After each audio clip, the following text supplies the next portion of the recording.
레위기 24장 보겠습니다. 레위기 24장. 여호와께서 모세에게 말씀하여 이르시되 이스라엘 자손에게 명령하여 불을 켜기 위하여 감람을 찌어낸 순결한 기름을 네개로 가져오게 하여 계속해서 등잔불을 켜둘지며 아론은 회막안 증거계 휘장 밖에서 저녁부터 아침까지 여호와 앞에 항상 등잔불을 정리할지니 이는 너희 대대로 지킬 영원한 규례라. 그는 여호와 앞에서 순결한 등잔대 위에 등잔들을 항상 정리할지니라. 그러니까 그 성소에 성소하고 지성소가 있잖아요. 그러니까 성소에 있는 불, 그러니까 우리가 이걸 메노라라 그러잖아요. 7개의 불을 켤 수 있는 등잔 불을 켤 수 있는 거기에 이제 기름을 항상 가져오고 항상 이제 켜라 이런 이제 말을 합니다. 하나님 말씀이 하나님 빛이 이제 항상 저녁에 그러니까 그 성소가 항상 밝도록 그렇게 이제 하라 이 말이죠. 그런 개념이고 5절 정리할지니라.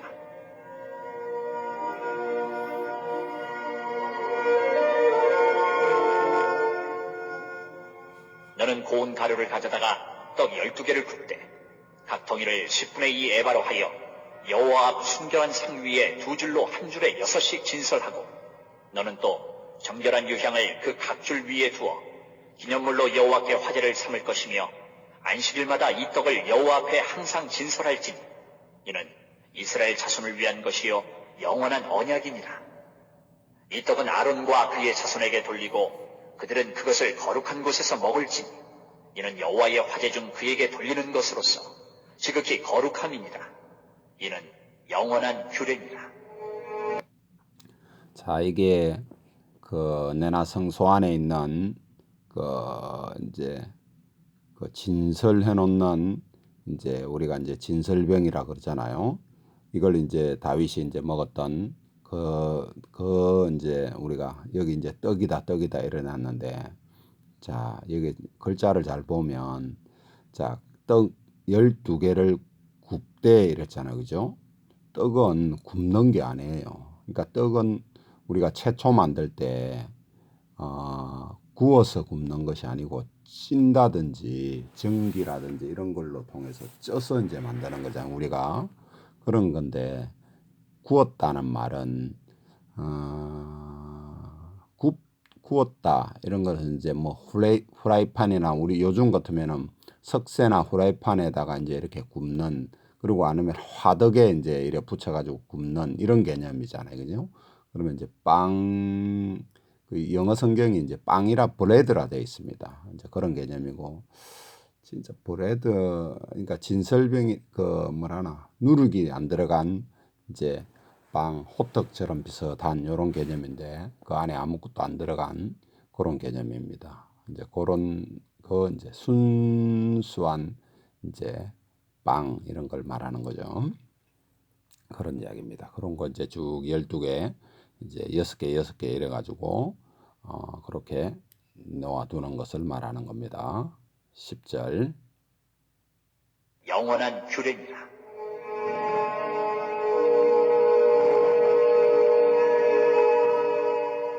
이스라엘 자손 중에 그의 어머니가 이스라엘 여인이요 그의 아버지는 애굽 사람인 어떤 사람이 나가서 한 이스라엘 사람과 진영 중에서 싸우다가 그 이스라엘 여인의 아들이 여호와의 이름을 모독하며 저주함으로 무리가 끌고 모세에게로 가니라. 그의 어머니의 이름은 슬로미시요 단지파 디브리의 딸이었더라.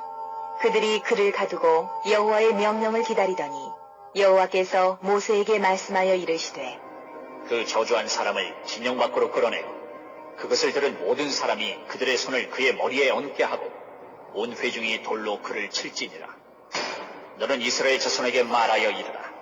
누구든지 그의 하나님을 저주하면 죄를 담당할 것이요 여호와의 이름을 모독하면 그를 반드시 죽일지니 온 회중이 돌로 그를 칠 것이니라. 거류민이든지 본토인이든지 여호와의 이름을 모독하면 그를 죽일지니라. 사람을 쳐 죽인 자는 반드시 죽일 것이요 짐승을 쳐 죽인 자는 짐승으로 짐승. 자, 여기서 거류민이 됐던, 그러니까 거기에 살고 있는 거류민이 되었던, 본토인이 되었던, 어떤 경우에도 그 입의 말로 자기 하나님을 저주하지 말라. 그러니까 입의 이런 것 때문에 이제 쳐 죽여라고 하는 거거든요. 그러니까 저와 여러분이 우리가 예수님을 믿는다 하면서 어떤 예를 들어서 싸우기도 하고 잘못하는 일을 하기도 하잖아요, 그죠? 그러니까 그런 일이 없어야 하는데도 그런 일이 있을 때에 어떠한 경우에도 입에 재갈을 물려서 하나님의 이름을 저주한다든지 이렇게 나온다는 것은, 그러니까 어떤 잘못했으면 그 사람하고의 말을 해야 되는데 그 말을 통해서 하나님을 막 어떤 말하는 그런 경우들이 우리 경우에도 가끔씩 있잖아요, 그죠? 그런 건 결코 안 된다. 또 하여튼 이런 것을 조심해야 된다라고 하는 것과 또 그 나라에 이제 이스라엘 나라에서 지금은 아마 그 국가 체제가 자유민주주의 체제이기 때문에 그건 정확하게 제가 모르겠습니다. 이런 일을 한다고 해서 잡혀가 가지고 뭐 어떤 보복을 당하는지 그것까지는 모르겠는데 그 나라에 가서는 특별히 말을 조심해야 된다. 이런 것을 좀 생각할 줄 알아야 됩니다. 이런 것을 통해서 보면 그런 이야기입니다. 짐승을 갚을 것이며 사람이 만일 그의 이웃에게 상해를 입혔으면 그가 행한 대로 그에게 행할 것이니 상처에는 상처로 눈에는 눈으로 이에는 이로 갚을지만 남에게 상해를 입힌 그대로 그에게 그렇게 할 것이며 짐승을 죽인 자는 그것을 물어줄 것이요 사람을 죽인 자는 죽일지니 거류민에게든지 본토인에게든지 그 법을 동일하게 할 것은 나는 너희의 하나님 여호와임이니라. 모세가 이스라엘 자손에게 말하니 그들이 그 저주한 자를 진영 밖으로 끌어내어 돌로 쳤더라. 이스라엘 자손이 여호와께서 모세에게 명령하신 대로 행하였더라. 여기 이제 17절부터 이제 이런 것을 우리가 이제 동일하게 보복하는 어떤 제다 이래 가지고 동형 보복제다 이렇게 이제 이야기를 하는데, 그러니까 동일하게 이제 자기한테 그 죄를 범한 만큼 그렇게 이제 하라 이런 이야기입니다. 이 글을 그냥 생각 없이 읽으면 굉장히 뭔가 좀 그리고 지금도 보면 그 이슬람권이나 이스라엘은 모르겠고요.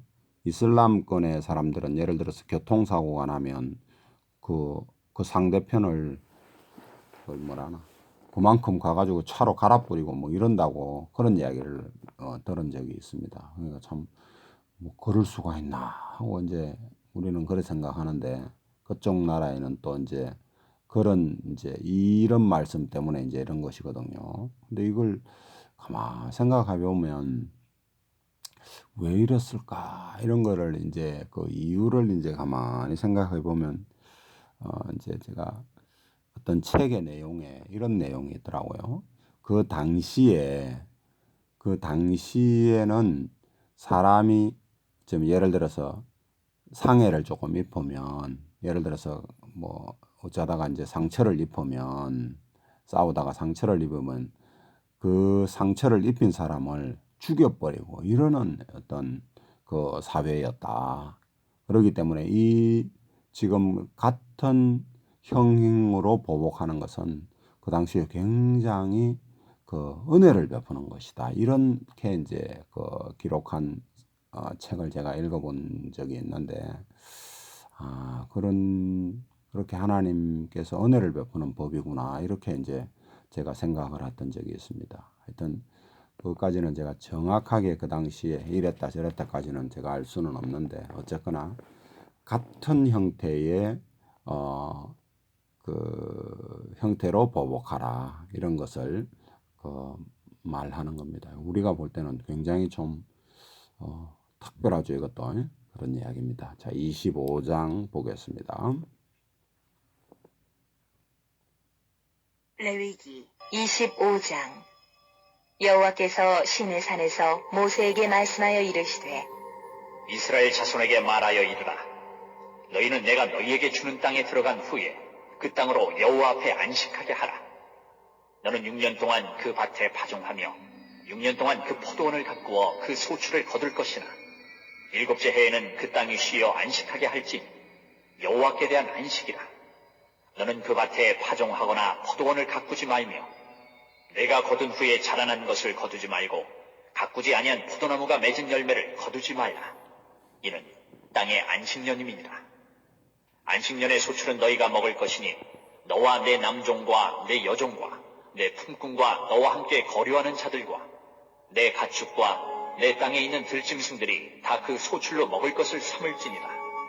자, 요게 안식년 이제 이야기인데요. 이제 안식년 이야기를 하기 전에 우리가 한 가지를 조금 생각해 봐야 될 것은 율법이라고 하는 것은 이제 아까 우리가 이제 24장까지의 내용은 보면 이제 율법 내용이 많이 나오잖아요. 율법 내용에서 가장 큰 특징은 이 일을 행하고 행하지 않으면 뭐 죽이고 이런 이제 굉장히 어떤 그런 개념이 많잖아요. 그죠? 이 25장부터는 이제 그 안식년을 지키고 희년을 지키고 이제 이런 내용인데 이건 이제 보통 규례라 그럽니다. 근데 규례를 어겼다고 해서 죽여라 이런 개념은 없거든요. 이제 그런 것이 조금 이제 다르고 규례는 지키면은 안전하게 살게 되는 그런 이제 개념이다. 이런 개념이고 근데 그걸 지키지 않으면 안전하게 살지 못하는 그런 어떤 개념이다라고 하는 그런 이제 점이 조금 다릅니다. 그런 점이 조금 있고요. 자, 안식년을 이제 지킨다라고 하면은 7년에 한 번씩 이제 그 땅을 쉬게 해서 땅도 쉬게 해라 이런 얘기. 너희들도 쉬지만은 그 땅도 쉬어라 이런 이야기거든요.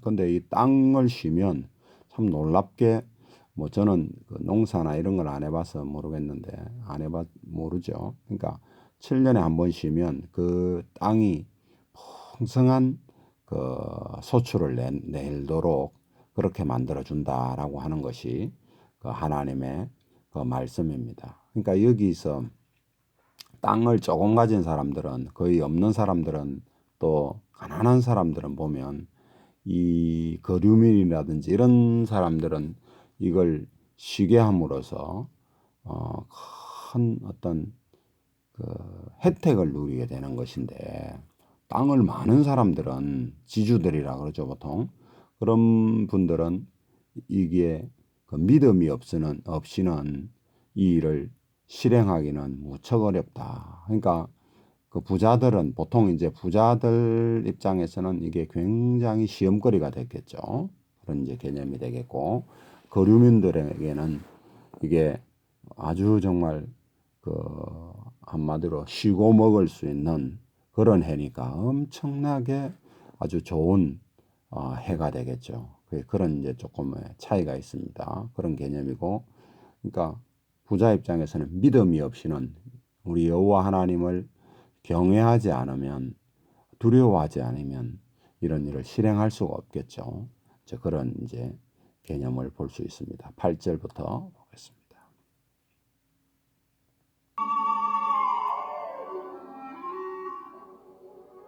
너는 7 안식년을 계수할지니 이는 7년이 7번인즉 안식년 7번 동안 곧 49년이라. 7째 달 열흘날은 속죄이드니 너는 뿔납할 소리를 내되 전국에서 뿔납할을 크게 불지며 너희는 50년째 해를 거룩하게 하여 그 땅에 있는 모든 주민을 위하여 자유를 공포하라. 이 해는 너희에게 희년이니 너희는 각각 자기의 소유지로 돌아가며 각각 자기의 가족에게로 돌아갈지며 그 50년째 해는 너희의 희년이니 너희는 파종하지 말며 스스로 난 것을 거두지 말며 가꾸지 아니한 포도를 거두지 말라. 이는 희년이니 너희에게 거룩함이니라. 너희는 밭의 소출을 먹으리라. 이 희년에는 너희가 자, 이제 희년에 대한 이야기인데요. 그러니까 50년째 되는 해, 그러니까 그 이스라엘, 유대 나라의 이제 달력은 따로 우리가 사용하는 달력하고는 다르잖아요. 달력이라 안 하고 유대력이라 그러겠죠. 유대력 거기에는 이제 그러니까 50년이 시작되는 기점이 그러니까 그러니까 6월절이 있는 그 해를 기점으로 이제 시작하고 또 이제 그 7월 달에 이제 그 해가 바뀌는 이제 그런 개념이 이제 있는 겁니다. 그러니까 여기서 이제 그 이야기거든요. 그러니까 50년째 해 돌아오는 해에 어쨌거나 돌아오는 그 해는 희년이다. 아주 정말 기쁜 해다 해서 이제 모든 것이 뭐 땅이 되었던 집도 이제 어떤 건 돌아가고 어떤 건 안 돌아가고 이런 이제 개념이 있고 하여튼 그 종으로 팔렸든지 가난해서 종으로 팔렸든지 이런 모든 것을 원상 회복하는 그런 이제 입장이 되는 거예요. 그러니까 놓아주는 입장에서는 굉장히 참 힘들 것이고 노임을 받는 입장에서는 이거보다 더 좋은 것이 어디 있겠습니까? 이제 그런 것을 이제 우리가 생각합니다. 그래서 이걸 가지고 보통 이제 그 목사님들께서 이제 아주 자유로운 상태가 된다. 우리가 이제 사탄 마귀한테 이제 있다가 노임을 받는 그런 것을 가지고 이제 설명을 많이 하시죠. 그 맞는 이야기예요. 틀린 이야기가 아니고 어쨌든가 이제 그런 것으로 이제 적용해서 이야기하는 그런 이야기다. 13절 보겠습니다. 너희가 각기 자기의 소유지로 돌아갈지라. 내 이웃에게 팔든지 내 이웃의 손에서 사거든 너희 각 사람은 그의 형제를 속이지 말라. 그 희년 후의 연수를 따라서 너는 이웃에게서 살 것이요 그도 소출을 얻을 연수를 따라서 내게 팔 것인즉 연수가 많으면 너는 그것의 값을 많이 매기고 연수가 적으면 너는 그것의 값을 적게 매길지니 곧 그가 소출의 다소를 따라서 내게 팔 것이라. 너희 각 사람은 자기 이웃을 속이지 말고 내 하나님을 경외하라. 나는 너희의 하나님 여호와이니라. 그러니까 여기서 속인다라고 하는 것은 희년에 돌아가고 그러니까 돌아가야 되는데 그걸 뭐 예를 들어서 1년밖에 안 남았는데 이제 속여가지고 뭐 50년 남았다 하고 이래가지고 돈을 많이 받고 이런 거 이제 하지 마라 이런 이야기죠. 그런 이야기고 이런 것이 이제 어두울 그 나라 사는 사람들도 뭐 어두운 사람들도 있을 거 아니에요. 어두운 사람들을 속이고 이렇게 하는 일을 해서는 안 된다 이런 이야기입니다. 자, 18절.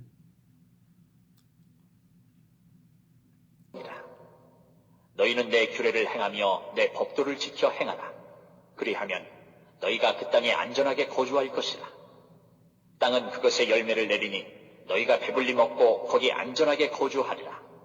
만일 너희가 말하기를 우리가 만일 7째 해에 심지도 못하고 소출을 거두지도 못하면 우리가 무엇을 먹으리요 하겠으나 내가 명령하여 6째 해에 내 복을 너희에게 주어 그 소출이 3년 동안 쓰기에 족하게 하리라.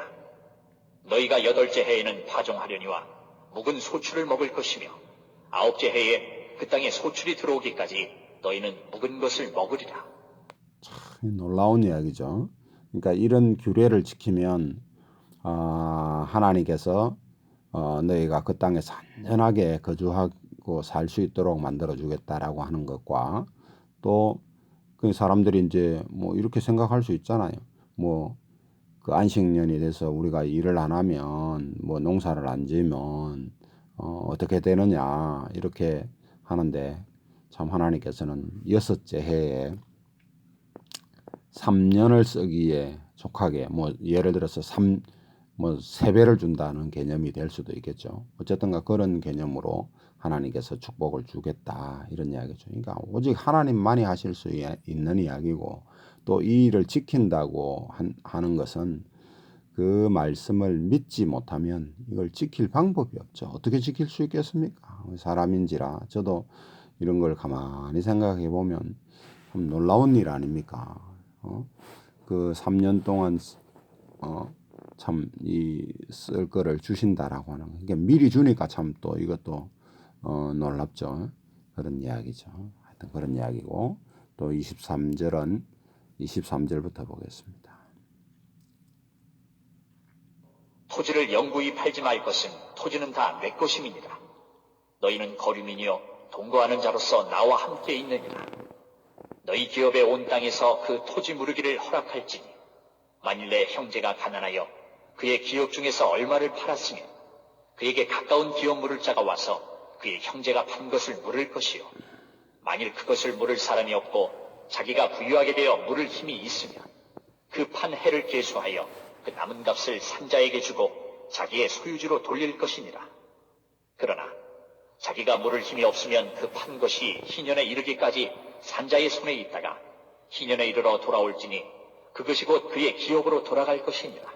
자, 이제 토지는 영원히 사고 팔지 못하는 그런 상태다라고 하는 것을 하나님께서 말씀하셨고, 또 이제 그 각자 할당되어진 그 기업, 그걸 이제 그 기업이 있는데 사람의 이제 그 능력이라는 것이 어떤 사람은 능력이 이제 좋은 사람이 있고 또 능력이 좋지 못한 사람이 있고 이러다 보니까 살다 보면 가난해져 가지고 먹을 것이 없어서 팔게 되는 그런 경우도 있잖아요. 그러니까 그렇게 되었을 때 그 토지를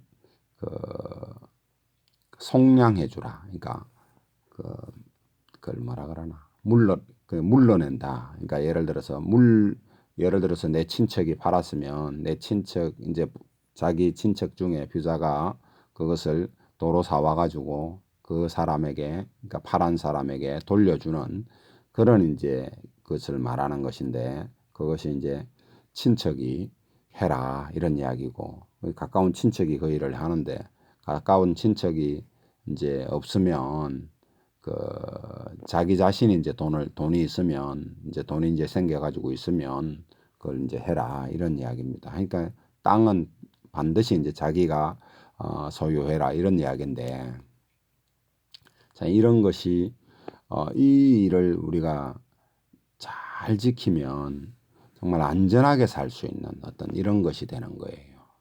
예를 들어서 말하면 우리나라가 그 구한말 이제 이제 근대화 사회가 되기 전에 그 이제 이승만이라는 우리 그 초대 대통령께서 그 이제 이 농지를 개혁을 했거든요. 왜냐하면 그 당시에는 막 거의 땅의 한 90%를 거의 이제 지주들이 이제 가지고 거의 대부분이 이제 지주들이 가지고 있는 그런 상태고 그것을 경작하는 농민들은 실제로 농사를 짓는 사람들은 완전히 가난해서 막 쪄들어 있는 이런 상태였단 말이에요. 이승만 대통령이 이걸 가만 보니까 나라를 보니까 이래 가지고는 나라가 안 된다라고 하는 것을 이제 판단을 하고 땅이 없는 사람들에게 이 땅이 돌아갈 수 있도록 하는 일을 해야 되겠다 해서 그걸 이제 조봉암이라는 그 이제 분을 시켜가지고 이제 이 일을 농지를 농지 개혁을 합니다. 그러니까 참 우리나라 이승만 대통령 거의 다른 나라에서는 이런 일을 성공한 적이 없는데 우리나라에서는 이 일을 성공을 했어요. 성공을 해가지고 이제 각자 농민들한테 이제 돌아가는 그런 이제 일이 벌어진 거예요. 그렇게 벌어졌고 난 이후에 농지 개혁을 완성하고 난 이후에 6.25가 터졌단 말입니다.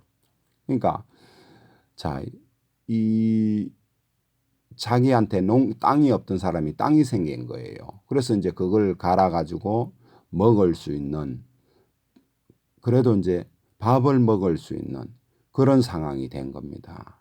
그리고 나서 6.25가 터졌는데 공산 위에서 이제 쳐들어 내려왔을 때 그 땅을 자기 것이니까 자기가 지키려고 하다 보니까 우리나라가 그 공산화되지 않고 이 자유민주주의 체제를 유지할 수 있는 이런 큰 힘이 된 거예요. 왜? 나라를 위해서 자기 자신의 것을 지키기 위해서 싸웠다 이 말입니다.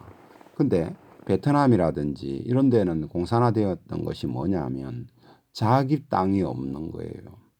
그러니까 자기 나라를 자기가 지켜야 될 이유가 없다 보니까 자기 것을 지킬 이유가 없다 보니까 다 그렇게 무너져 버리는 그런 일이 되어 버렸다라고 하는 거예요. 그러니까 이 뭐라 그러나 땅이 땅을 각각 소유할 수 있도록 해줬다라고 하는 이것이 크게 나라를 지킬 수 있는 힘이 되었다라고 하는 것을 이야기할 수 있습니다. 이것뿐만 아니라요. 전 세계적으로 이런 일은 굉장히 많습니다. 우리나라뿐만 아니라 이슬람도 이런 것 때문에 이슬람 땅이 되어버렸거든. 이슬람으로 망해버리는 그런 이제 일이 있었는데요. 그것도 잠깐 설명을 하면 여기 25장 23절에 보면 토지는 영구히 파지 말 것은 토지는 다 내 것임이니라 이래가지고 이걸 이제 이슬람 혁명의 구호로 사용한 거거든요. 하나님 계신데 왜 지주들 너가 전부 다 가졌냐 하고 그 당시에 이제 지주들이 AD 한 600년 이짝저짝이거든요. 이때 지주들은 기독교인들이 그 당시에는 이슬람 땅에는 기독교인들이 지주였습니다. 그러니까 지주가 되다 보니까 그러니까 소작인들은 겨우겨우 정말 밥만 먹는 밥도 제대로 못 먹는 그런 이제 상황이었거든요. 근데 이걸 돌려주라 농지 개혁을 하려니까 기독교인들이 안 한 거예요. 물론 그걸 주고 싶겠습니까? 근데 그렇게 하지 않고 있다가 결국은 이슬람 혁명이 남으로써 땅 문서지고 죽임을 당하는 그런 짝이 되어 버렸다 이 말이에요. 그러니까 이 뭐냐면 이렇게 하나님 말씀을 지키고 이 말씀대로 내 법도를 지킴으로써 규례와 법도를 지켜서 안전하게 살 수 있는 그런 것이 되는데 그런 것을 하지 못함으로써 이런 결국은 다 죽임을 당하는 그런 엄청난 어려움을 지금도 이슬람권에는 얼마나 어렵습니까? 그걸 지키지 못해서 이제 결국은 그렇게 되어진 것입니다. 하여튼 이것이 굉장히 중요한 것인데 우리가 그렇게 생각을 잘 못하죠. 자, 29절 보겠습니다. 지옥으로 돌아갈 것이니라. 성벽 있는 성내의 가옥을 팔았으면 판지 만 1년 안에는 물을 수 있나니 곧 그 기한 안에 물으려니와 1년 안에 물으지 못하면 그 성 안의 가옥은 산자의 소유로 확정되어 대대로 영구히 그에게 속하고 희년에라도 돌려보내지 아니할 것이니라. 그러나 성벽이 둘리지 아니한 촌락의 가옥은 나라의 전토와 같이 물러주기도 할 것이요 희년에 돌려보내기도 할 것이니라. 자, 여기는 조금 번역에 문제가 있습니다. 희년에 그러니까 돌려보내기도 할 것이나 이렇게 돼 있잖아요. 이거 뭐 안 돌려보낼 수도 있다 이런 말 아닙니까? 이 말은 그 말이 아니고 돌아갈지니라 이렇게 돼 있습니다. 그 말이 맞는 말이죠. 그러니까 성벽이 둘리지 않는 촌락의 가옥은 희년이면 돌아간다 이 말입니다. 32절. 보내기도 할 것이니라. 레위 족속의 성읍, 곧 그들의 소유의 성읍의 가옥은 레위 사람이 언제든지 물을 수 있으나 만일 레위 사람이 물으지 아니하면 그의 소유 성읍의 판 가옥은 희년에 돌려보낼지니 이는 레위 사람의 성읍의 가옥은 이스라엘 자손 중에서 받은 그들의 기업이 됨이니라. 그러나 그들의 성읍 주위에 있는 들판은 그들의 영원한 소유지 팔지 못할지니라. 여기는 그냥 읽으면 다 이해될 만한 내용이죠. 그런 이야기입니다. 하여튼 레위인들은 반드시 이제 이렇게 밭은 결코 팔 수 없다 이런 개념이고 항상 있어요. 그래야 레위인들이 여기 주위에 이제 예루살렘 주위에 이제 밭을 주로 주어졌는데요. 그렇게 해서 하나님의 일을 할 수 있다 이 말입니다. 그러니까 성소를 섬기고 이런 일을 해야 되는데 뭐 팔아버리면은 뿔뿔이 흩어지면은 안 되잖아요. 근데 나중에 보면은 뿔뿔이 다 흩어져요. 그러니까 하나님의 이 말씀을 지키지 못하고 결국은 성소를 지키지 못하고 이러니까 11조를 안 내고 하니까 먹을 게 없는 그런 개념이 되니까 다 뿔뿔이 흩어지는 거죠. 그러니까 들판이 있었으면 그나마 안 흩어지고 어떻게 될 수가 있는데 그런 것도 안 되고 그러니까 가난하니까 팔아버리고 이러니까 결국은 떠돌이 신세가 됨으로써 성소를 회막을 우리가 여기서 말하는 성소 회막이라고 돼 있고 이제 솔로몬이 지었던 성소 그 주위에서 흩어져 살지 않는 그런 경우가 돼 가지고 나라가 엉망으로 돌아가는 그런 이야기가 되는 겁니다. 자, 35절.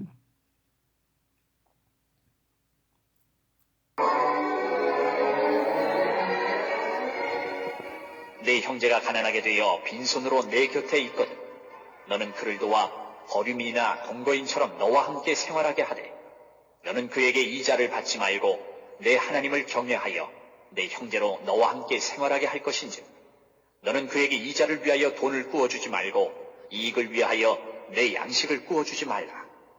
나는 너희의 하나님이 되며 또 가나안 땅을 너희에게 주려고 애굽 땅에서 너희를 인도하여 낸 너희의 하나님 여호와이니라.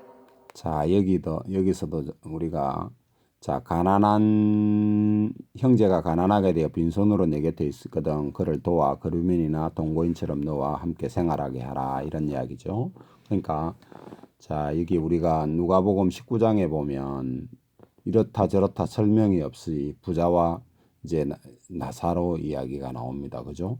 근데 그 나사로는 얼마나 가난한지 하면 먹을 것이 없어가지고 막 몸에서 진물이 나니까 개들이 와서 헌대를 핥는 그런 지경에 있고 부자는 엄청나게 연락을 하면서 그러니까 자기 집 앞에 있는 그를 안 돌아봤다 이 말이잖아요. 그죠? 안 돌아봤다는 이야기는 이 하나님의 이 규례를 하나님의 말씀을 무시했다는 이런 개념이 되는 거죠. 그러니까 믿지 않는 사람이었다 이 말입니다. 그러니까 부자의 상태로 하나님께서 만들어주는 것은 성경을 보면 네 가난한 사람을 돌아보라고 이런 것을 해준 것이다라고 하나님께서 그렇게 말씀하고 계시는데 자기 능력으로 자기 어떤 것으로 이렇게 된 것으로 착각하고 살았다 이 말이고 그러니까 결국은 하나님의 말씀을 믿지 않는 사람이었다 이 말입니다. 그런 이야기고 그런 것을 우리가 이 레위기를 모르면 그 말이 왜 그런지를 모르는 거라. 그게 이제 성경에서 설명이 없으니까 그런 이야기가 되고 하여튼 이렇게 해야 되는 이유가 뭐냐면 너희가 처음부터 애굽에서 남의 종이 되었다. 그러니까 종이 되었으니까 뭐 당연히 가난할 수밖에 없는 거잖아요. 종이 뭐 어떻게 부자가 되겠습니까? 그러니까 너희들도 너희 이웃 가난한 자들을 돌아보는 그렇게 해서 그 나라에서 그러니까 하나님께서 준 가나안 땅에서 더불어 온전하게 잘 사는 그런 이제 상태가 되라 이런 것을 지금 이야기하시는 거죠. 자, 39절.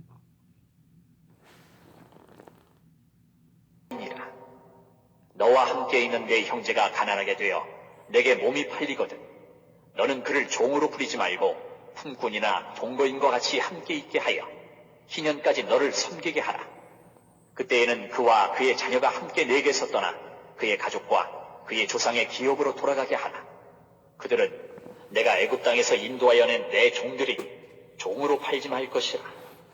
너는 그를 엄하게 부리지 말고 내 하나님을 경외하라.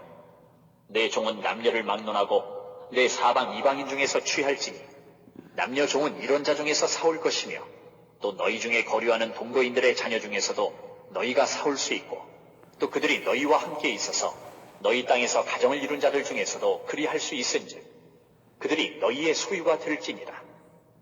너희는 그들을 너희 후손에게 기업으로 주어 소유가 되게 할 것이라. 이방인 중에서는 너희가 영원한 종을 삼으려니와 너희 동족 이스라엘 자손은 너희가 피차 엄하게 부리지 말지니라.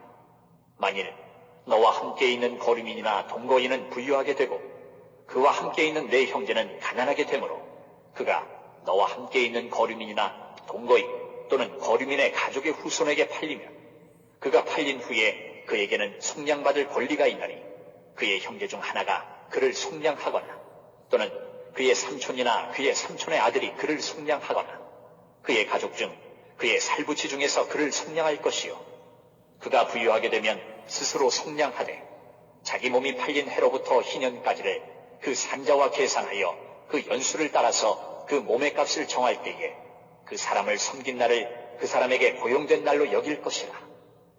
만일 남은 해가 많으면 그 연수대로 팔린 값에서 속량하는 값을 그 사람에게 도로 주고 만일 희년까지 남은 해가 적으면 그 사람과 계산하여 그 연수대로 속량하는 그 값을 그에게 도로 줄지며 주인은 그를 매년의 삭군과 같이 여기고 내 목전에서 엄하게 부리지 말지니라.